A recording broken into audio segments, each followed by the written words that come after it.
retour pour la deuxième leçon. Deuxième leçon, alors là c'est une leçon très importante qui change un petit peu de la première, c'est une leçon sur la prière. On va apprendre comment prier, c'est ça? Oui, Jésus donne un enseignement sur la prière, effectivement il explique comment on peut faire. Ça se trouve en Matthieu chapitre 6 à partir du verset 5. Voilà ce que dit Jésus.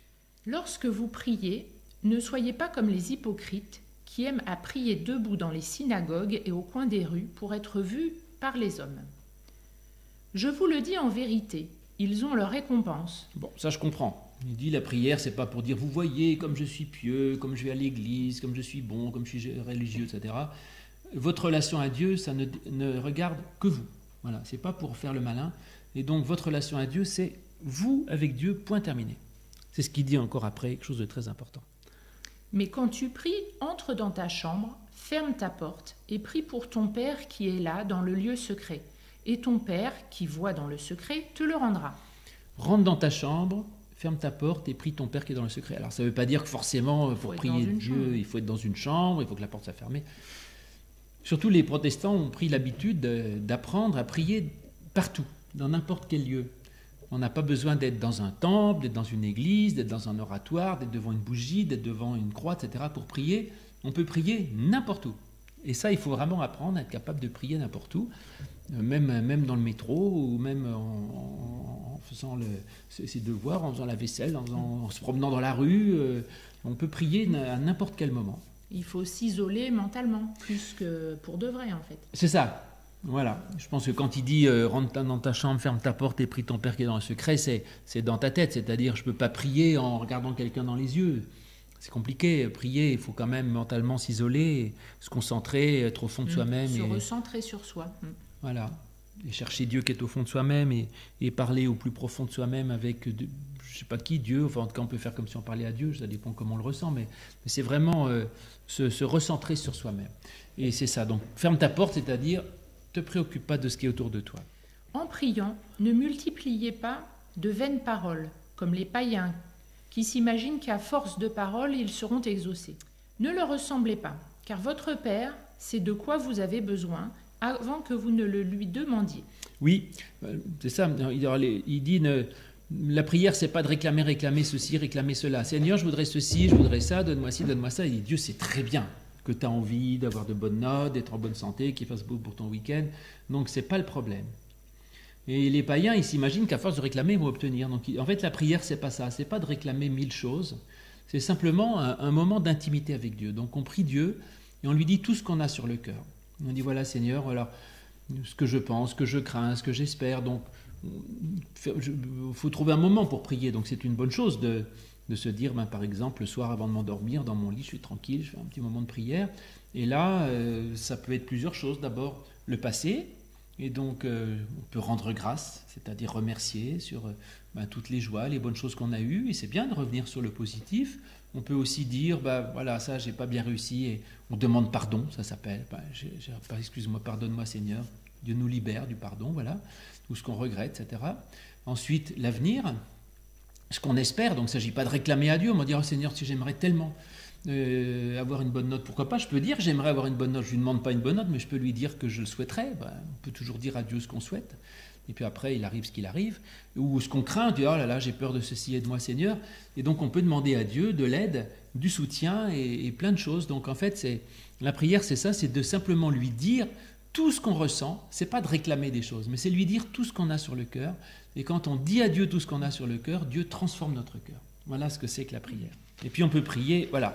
Alors ensuite, il donne un exemple. Il dit, voici donc comment vous devez prier. Et là, il donne une prière que vous connaissez très bien. Notre Père, qui es aux cieux. Qui es aux cieux. Donc, Notre Père, qui es aux cieux. Que ton nom soit sanctifié. Alors après, on va prendre peut-être... Oui, alors le Notre Père, c'est ça, le Notre Père, vous connaissez cette prière qui se trouve donc là. Le Notre Père, c'est là dans la Bible, c'est Jésus qui donne un exemple de prière. Alors on a pris l'habitude de le réciter comme ça, mais en fait, le but c'est vraiment de comprendre ce que veut dire chaque phrase, et donc on va essayer très rapidement de voir un petit peu le sens de chaque phrase. Alors déjà, Notre Père. Alors, déjà notre. Pourquoi nous? C'est le nôtre. C'est que quelque part, on a une relation particulière avec lui. C'est vrai, il dit on ne prie pas une sorte de divinité éloignée, c'est vraiment à nous et on a une relation particulière avec lui. Et puis c'est au nous, au pluriel, c'est-à-dire que dans la prière aussi, on se met en lien avec les autres. C'est-à-dire que je ne dis pas « Seigneur, donne-moi ci », puis l'autre qui crève, je m'en fiche. On est en communion avec les autres. Et puis alors que Dieu soit Père, appeler Dieu Père, alors ça c'est dangereux parce que pour celui qui a eu un père gentil, c'est bien, puis celui qui a eu un père déplaisant, c'est embêtant. Mais Dieu est un père comme un père idéal. Et donc, un père idéal céleste, quoi. Et un père idéal, il a plusieurs caractéristiques. Alors, il faut réfléchir, qu'est-ce que pour vous un père idéal?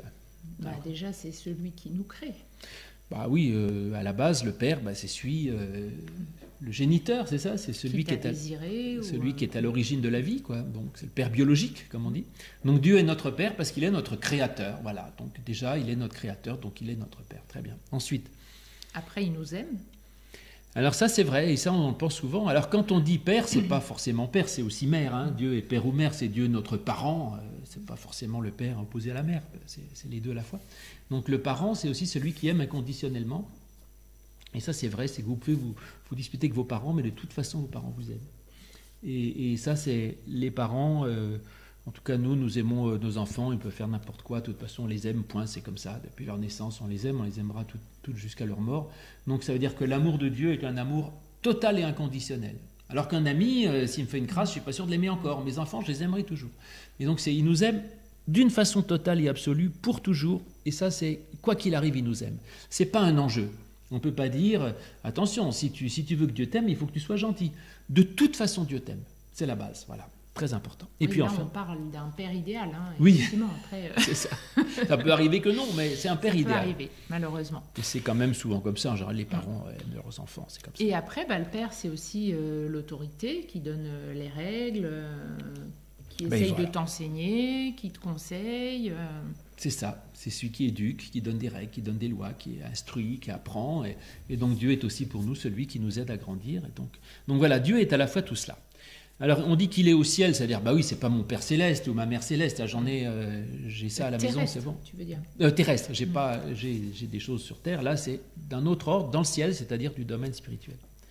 Alors ensuite il y a 3 demandes pour commencer, puis 4 autres à la fin. Alors les 3 demandes concernent Dieu, donc ça commence par que ton nom soit sanctifié. Oui, alors le nom de Dieu, c'est Dieu, ou c'est la façon que laquelle je l'appelle, et sanctifié, ça veut dire rendu saint. Et saint dans la Bible, ça ne veut pas dire parfait, ça veut dire mis à part, qui n'est pas comme le reste. Et donc sanctifier le nom de Dieu, ça veut dire que pour moi, l'idée de Dieu soit une idée vraiment mise à part des autres. Donc c'est pas de dire, alors j'ai plusieurs soucis, j'ai ce que je ferai demain, que mon stylo marche bien, l'état de ma voiture, ma santé, Dieu, mes vacances, mes devoirs, non. J'ai plein de préoccupations, j'en ai une au-dessus de tout ça qui est Dieu, c'est-à-dire le sens de ma vie. C'est-à-dire qu'il faut que Dieu soit à part. Alors, c'est pas sacré, quelque part. Voilà, sacré. C'est pas de penser qu'à Dieu, mais que Dieu, c'est ce qui organise toutes les autres. Voilà ce que veut dire sanctifier. Il a une place particulière dans notre vie. En fait. Voilà, Dieu a la place de choix, c'est ça. Alors, que ton règne vienne. Alors, le règne, ça j'aime bien parce que... règne, ça vient de royaume. Oui, règne et royaume, c'est pareil. Et puis c'est vrai que dans notre monde, c'est parfois un peu le règne de l'égoïsme, de la haine, de la violence et tout. Hein. Ce qui règne, c'est pas toujours la paix et l'amour. Et le règne de Dieu, eh bien, c'est la paix et l'amour. Donc, on dit, Seigneur, j'aimerais bien que dans ce monde, plutôt que règne l'égoïsme et la violence, puisse régner la paix et l'amour. Et c'est ce que l'on souhaite. Et en particulier que déjà moi, je m'inscrive dans ce règne et que donc je reconnaisse Dieu d'amour comme mon roi et pas que je me mette au service de celui-là et pas d'autre chose. Que ta volonté soit faite. Ah, alors là, il y a un risque, ce serait de dire, moi les dieux, fais ta volonté, puis moi, je reste à rien faire. Non, je pense que c'est que ta volonté soit faite, ça veut dire que aide-moi, Seigneur, à faire ta volonté. Il nous délègue. On l'a vu déjà, ça. Voilà. Comme sur la terre comme au ciel, c'est-à-dire voilà, que la terre puisse être une image du paradis. Et ensuite, il y a 4 demandes humaines. Alors, donne-nous aujourd'hui notre pain quotidien. Ah oui, c'est à ou de ce jour. Faut qu'il livre les croissants chauds, c'est ça? Alors, est-ce que c'est ça? C'est le pain spirituel, bien évidemment. Bah oui, bien sûr, parce que Dieu livre pas les croissants chauds et c'est donc pas Dieu qui... c'est notre nourriture spirituelle, ce qui va nous faire réfléchir, ce qui va nous enseigner. Oui, et puis tout ce dont on a besoin pour vivre, de courage, d'espérance, de ressources, de foi, de tout ce qui met en nous. Parce que pour ce qui est du pain, c'est pas Dieu qui le livre, hein, malheureusement. Les gens qui meurent de faim en Afrique, c'est pas parce que Dieu leur donne pas de pain, c'est comme ça. Et ceux qui sont trop gros, c'est pas parce que Dieu les a trop nourris. Donc le pain dont il est question, c'est un pain, tu as raison, d'un autre ordre. Et on a besoin pour vivre, pas seulement de pain matériel, mais aussi d'autres choses. C'est mon verset préféré, ça. Tu te souviens lequel? Matthieu 4,4. L'homme ne vivra pas de pain seulement, mais de toute parole qui sort de la bouche de Dieu. C'est mon verset, je le sors à chaque leçon, donc vous devriez le connaître. Le Matthieu 4,4. L'homme ne vivra pas de pain seulement, donc il ne s'agit pas juste d'être en bonne santé, mais on a aussi besoin d'être nourri intérieurement d'autres choses, d'amour, de paix, d'espérance, de force. Et ça, on demande à Dieu de nous donner tout ça. Ensuite.